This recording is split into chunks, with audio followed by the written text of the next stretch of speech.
জায়গার মধ্যে হযরত জিবরাইল আলাইহিস সালাতু ওয়াস সালামের হাত থেকে একটা টুকরা দূরে ওই জায়গা ঘর আল্লাহর ঘর মসজিদের বিটির নিজে যে জায়গার মধ্যে পড়ছে, যে জায়গার মধ্যে নূর পড়ছে, ওই জায়গার মধ্যে আল্লাহর ঘর মসজিদ বনে। বলেন সুবহানাল্লাহ।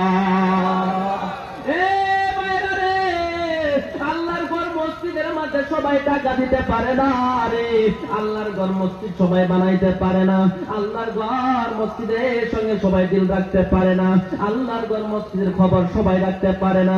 ও বন্ধুরে, আল্লাহর ঘর মসজিদের সবাই সেক্রেটারি হইতে পারে না, আল্লাহর ঘর মসজিদের সবাই প্রেসিডেন্ট হইতে পারে না, রনবারানি হইতে পারে না।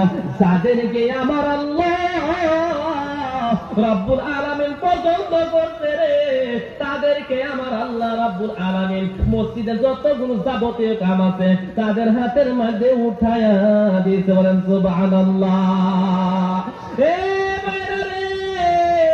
সবাই কিন্তু আল্লাহর ঘর মসজিদ বানাইতে পারে না, কিন্তু যে ভাগ্যবান মানুষ রে, তারা আল্লাহ রাব্বুল আলামিন যাদেরকে পছন্দ করে রাখছে, যাদেরকে আমার আল্লাহ রাব্বুল আলামিন মুহাব্বত করে, ওই তারাই কিন্তু আল্লাহর ঘর মসজিদের মধ্যে টাকা দিয়ে আল্লাহর ঘর মসজিদ বানাইতে পারে।